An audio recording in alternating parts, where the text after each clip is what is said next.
This is Resonance 104.4 FM. Flipping marvellous. How you doing? 'Tis I, Nicholas of Hennegan, coming at you once more on Resonance, and also, of course, on bohemianbritain.com, my kind of messy personal blog. Go and have a look if you haven't checked it out. Not many people have. It's a bit of a mess, but I put these radio shows on there, so obviously it's quality. And it's an interesting little show. We're, depending on when you're listening to this, of course, we've celebrated Remembrance Sunday this weekend. Of course, the 11th hour of the 11th day of the 11th month, marking the end of the First World War.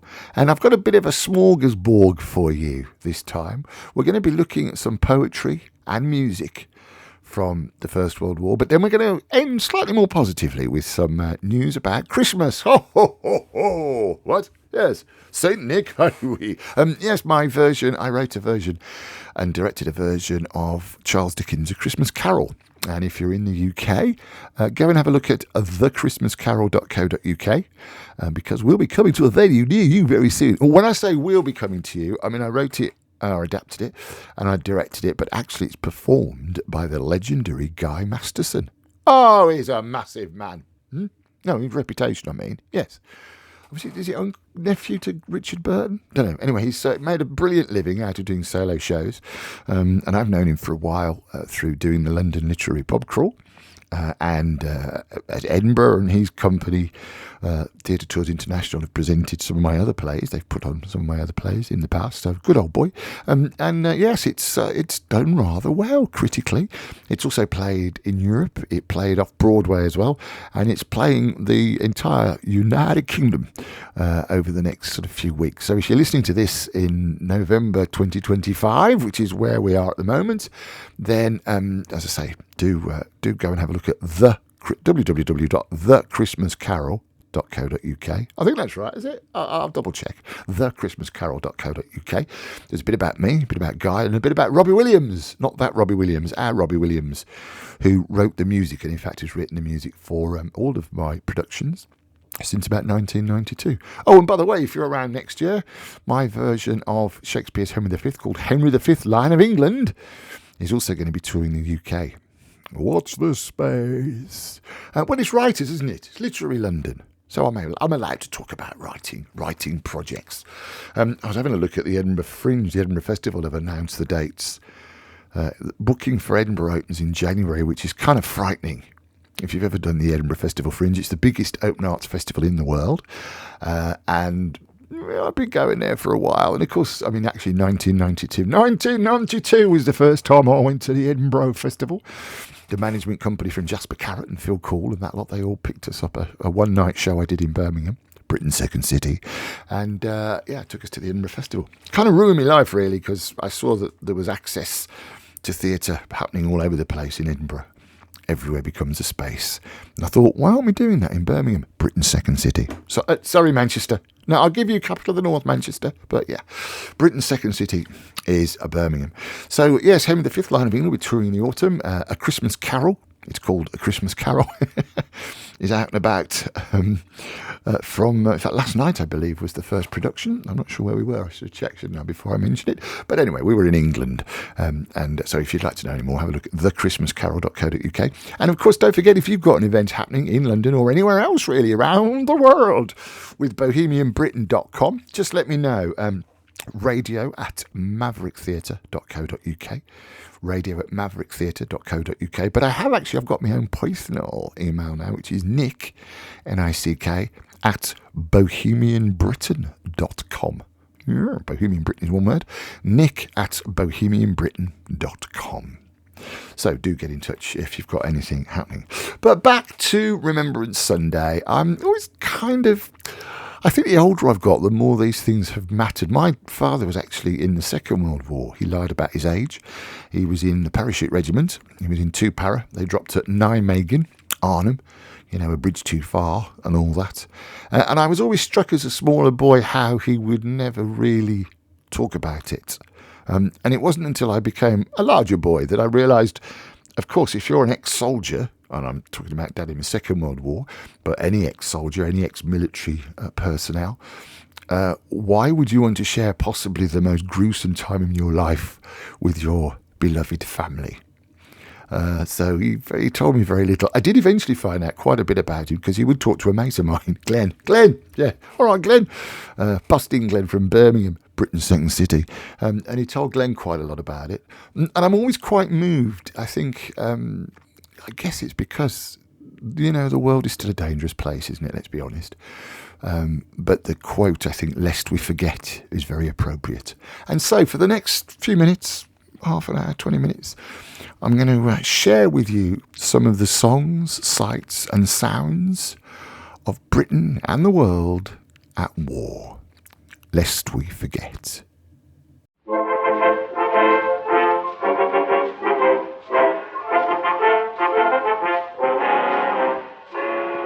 Up to your waist in water, up to your eyes in slush, using the kind of language that makes the sergeant blush. Oh, wouldn't join the army, that's what we all inquire. Don't we pity the poor civilian sitting around the fire?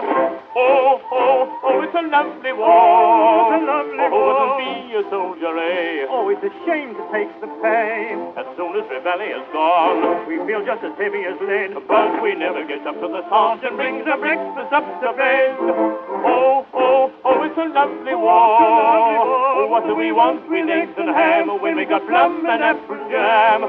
Home for the right turn, how do we spend the money we earn? Oh, oh, oh, it's a lovely war. Oh, oh, oh, it's a lovely war. It's a lovely war. Oh, won't be a soldier, eh? Oh, it's a shame to take the pain. As soon as the valley is gone, we feel just as heavy as lead. But we never get up till the sergeant brings the breakfast up to bed. What?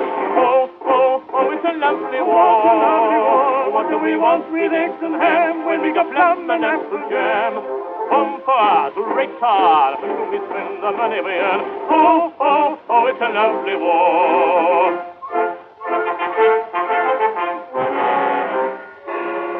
Come to the cookhouse door, boys, sniff at the lovely stew. Oh, as it says the colonel gets better grub than you. Any complaints this morning? Do we complain? Not we. What's the matter with lumps of onion floating around your tea? Oh, oh, oh, it's a lovely war. It's a lovely war. Wouldn't be a soldier, eh? Oh, it's a shame to take the pain. As soon as Reveille has gone, we feel just as heavy as lead. But we never get up to the sergeant brings our breakfast up to bed. Rats. Oh, oh, oh, it's a lovely war. Oh, wasn't wanting eggs and ham when we got plum and apple jam. Home for right turn, how do we spend the money we earn? Oh, oh, oh, it's a lovely war. Oh, oh, oh, it's a lovely war. Lovely war. Oh, be a soldier, eh? Oh, it's a shame to take the pain.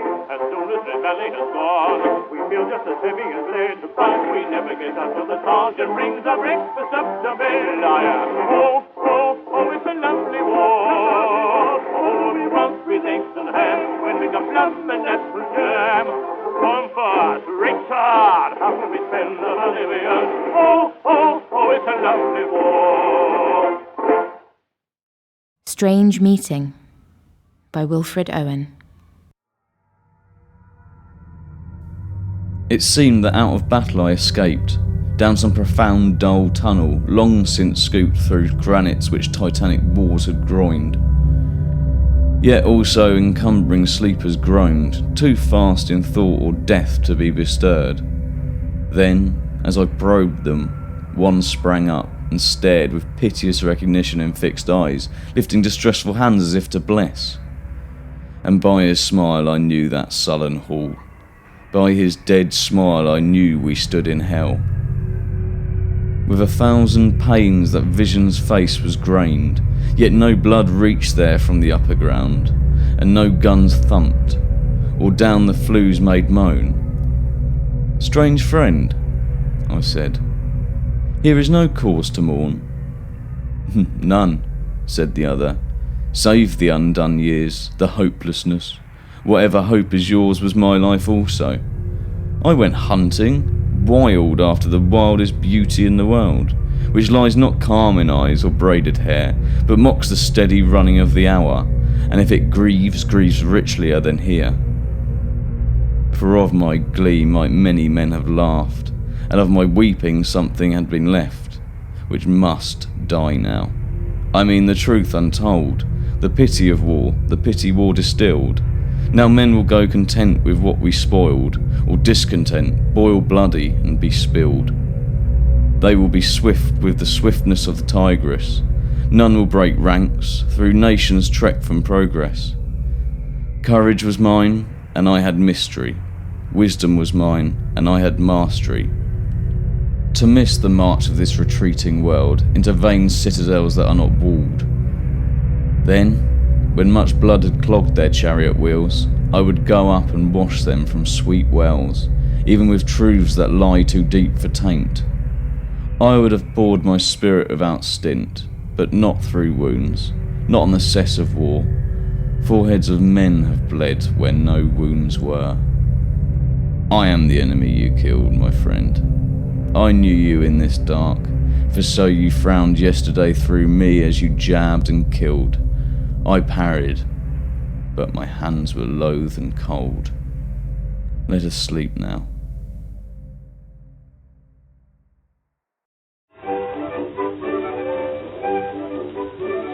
Private Puss is a funny little codger with a smile, a funny smile.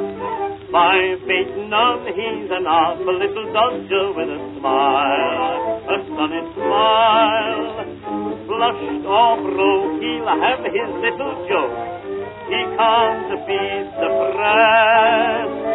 All the other fellows have to grin when he gets it off his chest. Hey! Pack up your troubles in your old kit bag and smile, smile, smile. While you balloon the blood to light your fag, smile, boys, that's the style. What's the use of worrying? It never was worthwhile. Oh, pack up your troubles in your old kit bag and smile, smile, smile.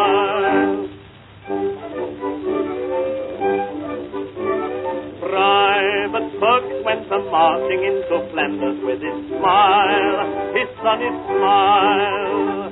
He was loved by the privates and commanders for his smile, his sunny smile. When the throng of Germans came along with a mighty swing, Turk yelled out, "This little bunch is mine. Keep your heads down, boys, and sing." Hey! Pack up your troubles in your old kit bag and smile, smile, smile. While you balloon the fun to light your fag, smile, boys, that's the style. What's the use of worrying? It never was worthwhile. Oh, pack up your troubles in your old kit bag and smile, smile, smile. Pack up your troubles in your old kit bag and smile, smile, smile. While you balloon the fun to light your fag, smile, boys, that's the style. What's the use of worrying? It never was worthwhile. Oh, pack up your troubles in your old kit bag and smile, smile, smile. Some interesting sounds and poems there. This is Resonance 104.4 FM. I'm Nick Hennegan. It's literally London, where we're celebrating, commemorating, of course. Not celebrating, we're commemorating the First World War, especially because, of course, we've just gone through Remembrance Weekend here in the United Kingdom at the 11th of November. And, of course, everywhere falls quiet. The 11th minute of the 11th hour of the 11th day. Something that we've been commemorating, I should say, since 1918, of course, just after the First World War finished. And I know that some of the poems and the poets that we feature on the London Literary Pub Crawl actually are from famous World War I poets, including Rupert Brooke, who lived in Charlotte Street in Fitzrovia when he had his first poems published. He'd had a bit of a breakdown for a while. He wasn't very well, but he recovered and decided he was going to go off to Tahiti and the United States. He had a big party at some den of iniquity, I think it was, in Regent Street. But then just before he went to the United States or Tahiti, there was this little conflict that kicked off in Europe. I think it was only going to be a couple of months, they all said. Everyone said that. It'd all be over by Christmas. Of course, it wasn't. And this is perhaps one of Rupert Brooke's most famous poems. It's occasionally accused of being a bit kind of jingoistic, but I've looked at this poem and I've read it a few times and read it out a few times. And if you were to sort of substitute England for any other country in the world, I think the emotion would be the same. This is The Soldier. If I should die, think only this of me, that there's some corner of a foreign field that is forever England. There shall be in that rich earth a richer dust concealed, a dust whom England bore, shaped, made aware, gave once her flowers to love, her ways to roam. A body of England's breathing English air, washed by the rivers, blessed by sons of home. And think, this heart all evil shed away, a pulse in the eternal mind no less, gives somewhere back the thoughts of England given, her sights and sounds, dreams happy as her day, and laughter learnt of friends and gentleness, in hearts at peace under an English heaven.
Though your lads are far away,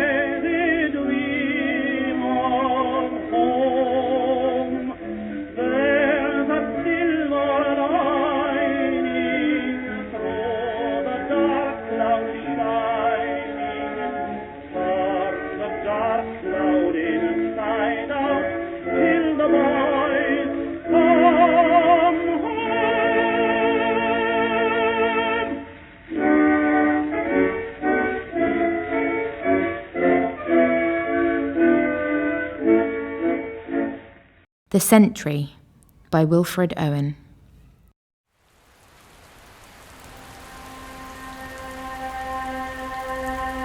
We'd found an old Boche dugout, and he knew, and he gave us hell, for shell on frantic shell hammered on top, but never quite burst through. Rain, guttering down in waterfalls of slime, kept slush waist high that, rising hour by hour, choked up the steps too thick with clay to climb. What murk of air remained stank old and sour, with fumes of whiz-bangs and smell of men who'd lived their years and left their curse in the den, if not their corpses. There we herded from the blast of whiz-bangs, but one found our door at last, buffeting eyes and breath, snuffing the candles, and thud, flump, thud, down the steep steps came thumping and sploshing in the flood, deluging muck. The sentry's body, then his rifle, handles of old Boche bombs and mud in ruck on ruck. We dredged him up for killed until he whined, "Oh, sir, my eyes, I'm blind, I'm blind, I'm blind." Coaxing, I held a flame against his lids and said, if you could see the least blurred light, he was not blind. In time he'd get all right. "I can't," he sobbed. Eyeballs, huge, bulged like squids, watched my dream still. But I forgot him there, in posting next for duty and sending a scout to beg a stretcher somewhere and floundering about to other posts under the shrieking air. Those other wretches, how they bled and spewed, and one who would have drowned himself for good. I try not to remember these things now. Let dread hark back for one word only, how half listening to the sentry's moans and jumps, and the wild chattering of broken teeth, renewed most horribly whenever crumps pummeled the roof and slogged the air beneath. Through the dense din, I say, we heard him shout, "I see your lights!" But ours had long died out.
quite an appropriate end perhaps, the massed bands of the British Army and Auld Lang Syne and the Last Post, which brings to an end our celebration, I should say, is the wrong word, isn't it? We're remembering the First World War specifically, and lest we forget, some very emotional stuff in there, I think. I hope you've enjoyed that, if enjoyed is the right word. But thank you very much for your company. That's all we've got time for this week. But as I say, we're be talking, we're coming towards the festive season, so we might be getting a bit more festive. We're going to do one of our infamous, famous request shows. So if there's a particular poem or a song that you would like to play for a loved one or any friends or anyone at all, really, then just drop me a quick email, nick at bohemianbritain.com, nick@bohemianbritain.com, or you can also get me at radio@mavericktheatre.co.uk. radio@mavericktheatre.co.uk. I haven't heard from Kath in California for a while, so come on, Kath, get your requests in. And so do that over the week, and we'll have one of our legendary request shows probably next time. But for now, thank you very much for your company. A very moving show this week, I think you'll agree. Again, yes, thank you for your company. I'll see you next time. I'm Nick Hennegan. We're on bohemianbritain.com. Go and have a look over there. But we are also chiefly Literary London on Resonance 104.4 FM.